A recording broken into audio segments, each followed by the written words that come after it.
அனைவருக்கும் வணக்கம். நம்ம வீடியோ போட்டு ரொம்ப நாள் ஆச்சு. ஏன் வீடியோ போடலைன்னா கொஞ்சம் வேலை, குடும்பம் அப்படின்ட்டு ஓடிட்டுருக்கனால பெருசாக வீடியோ போடுறதுக்கு சரிக்கு ஒன்றும் டைம் இல்லை. ஸோ இருந்தாலும் இப்போ ஏன் வீடியோ போட வந்திருக்கேன்னா, ஒரு சில விஷயங்கள் ஒரு சமீபமாக ஒரு 2-3 மாதமாக பார்த்துட்ருக்கேன். அதெல்லாம் பார்க்கும்போது யூடியூப்பில் அவங்கவுங்கன்னு தெய்வங்களை அவங்கள கொஞ்சம் நிந்தனை செய்கிறதெல்லாம் கேட்டுட்டு கொஞ்சம் மனசு தாங்கலை.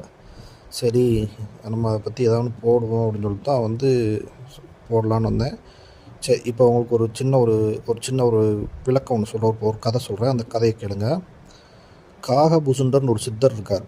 அவரை பற்றி சொல்லணும்னா எப்படி சொல்கிறதுன்னா, அவரோட பாடல்களில் சொல்லியிருக்கார். அவர் ஆதி என்ற சித்திக்கும் ஆதி ஆனேன் அப்படின்னு ஒரு லைன் வரும்.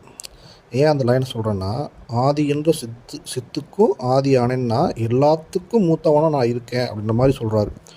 இந்த உலகம் எத்தனை தான் அழிஞ்சாலும் தான் உருவம் எடுத்து என்ன சொல்கிறது, ஏதோ ஒரு மரத்து மேலே போய் நிற்பார் அப்படின்ற மாதிரி சொல்லியிருக்காரு. அது என்னன்னு எனக்கு ஃபுல்லாக தெரில. அப்படிப்பட்ட சித்தர்கள் ஆரம்ப காலகட்டத்தில் ஒரு மிகப்பெரிய சிவனோட பக்தர். சிவனை தவிர எந்த தெய்வத்தையும் வேண்ட மாட்டார். அதனாலேயே சிவன் மேலே மிக பக்தியாக, மிக அன்போடு சிவனை மட்டுமே மிக உயர்ந்தவராக நினச்சி அவர் எப்போ பார்த்தாலும் வழிபாடு பண்ணிகிட்ருக்காரு. ஆனால் சிவன் தன்னை மட்டும் வழிபாடு பண்ணால் அவர் பெருசாக நினைக்க மாட்டார். ஏனைய தெய்வங்களையும் வழிபாடு பண்ணவங்க தான் உயர்வாக நினைப்பார். அப்படிப்பட்ட சிவபெருமானை வழிபடுற அந்த பக்தன் எப்படி இருக்கணும், அவர் மாதிரியே இருக்கணும்.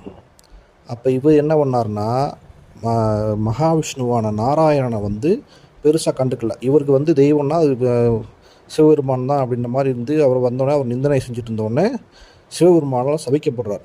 எப்படி சபிக்கப்படுறாருன்னா, நீ அழிவில்லாமல் எப்பயும் வாழ்வ, உனக்கு அழிவே கிடையாது அப்படின்னு சொல்லி சபிக்கப்படுறார். அந்த சாபத்தோட நீ வாழும் காலங்கள் முழுவதும் ராமனோட நாமத்தை சொல்லியே வாழணும் அப்படின்னு சொல்லிட்டு அந்த மாதிரி சபிக்கப்படுறார். இந்த சாபத்தினால பல யுகங்களாக ராமநாமத்தை சொல்லியே அவர் பூமியில் வாழ்ந்து கொண்டுட்ருக்கார்.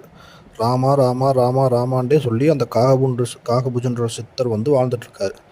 சரி, இது என்னப்பா, இது கதை தானே, அவர் சித்தர் உண்மையாகவே வாழ்ந்துருக்காரா, அதுக்கான சாட்சிகளாக இருக்கா அப்படின்னு கேட்டிங்கன்னா வச்சுக்கலேன், உண்மை. நீங்கள் கேட்குறது உண்மை. அதுக்கும் நான் விளக்கம் சொல்கிறேன். எப்படி சொல்கிறேன்னா, சித்தர்களோட கதைகள்லாம் நம்ம கதையாக தான் கேட்டிருக்கோம். அவங்க உண்மைன்றதை நிரூபிக்கிறதுக்கு நமக்கு என்ன இருக்குது, எதுவுமே கிடையாது. சரி, ஆனால் இது உண்மையை நிரூபிக்கிற விஷயம் ஒரு சில விஷயங்கள் நானே பண்ணியிருக்கேன். எப்படி சொல்கிறேன்னா, சித்தர்கள் எழுதிய பல நூல்களை நான் ஓரளவுக்கு படிப்பேன்.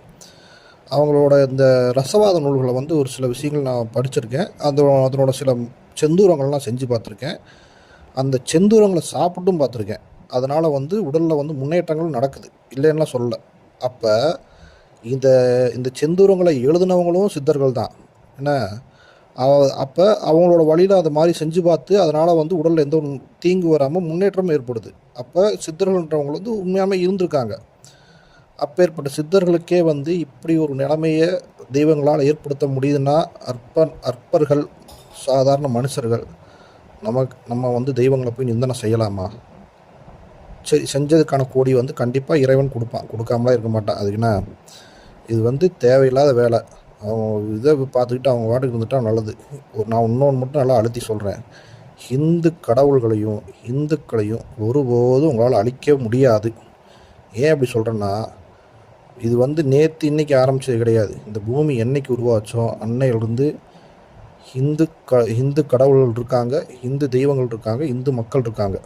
ஏன்னா இந்த இந்து மக்கள் எப்படி சொல்கிறோன்னா, அவங்க ரொம்ப ரொம்ப ரொம்ப அவங்க மதத்தில் இல்லாத விஷயமே கிடையாது. அதனால் பல நன்மைகள் இருக்குது. அதுக்காக நீங்கள் இதை ஃபாலோ பண்ணுங்கள், அதுக்கு நான் அவங்க எதுவும் சொல்ல கிடையாது.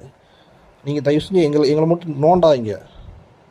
நாங்கள் உண்டு, எங்கள் வேலை உண்டு, நாங்கள் வாட்டுக்கு தெய்வ வழிபாடு உண்டுன்னு நாங்கள் வாட்டுக்கு போயிட்டுருக்கோம். அது மூட நம்பிக்கையாக இருந்தாலும் பரவாயில்ல, எங்களோட வழியை நாங்கள் பார்க்குறோம். நீங்கள் கும்பிட்றது மூட நம்பிக்கை இல்லைன்னா எங்களுது மூட நம்பிக்கை இல்லை தான். என்ன,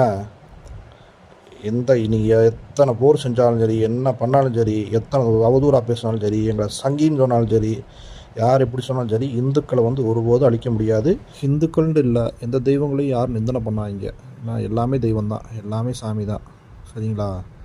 எங்களேன்ட்டில் யாரையுமே எதுவும் பண்ணாதீங்க. அவங்க வேலையை பார்த்துருக்காங்க. தேவையில்லாமல் நாடுக்காக சம்பாதிக்க தேவையில்லாத வேலையை பார்த்துட்ருக்காங்க. நன்றி, வணக்கம்.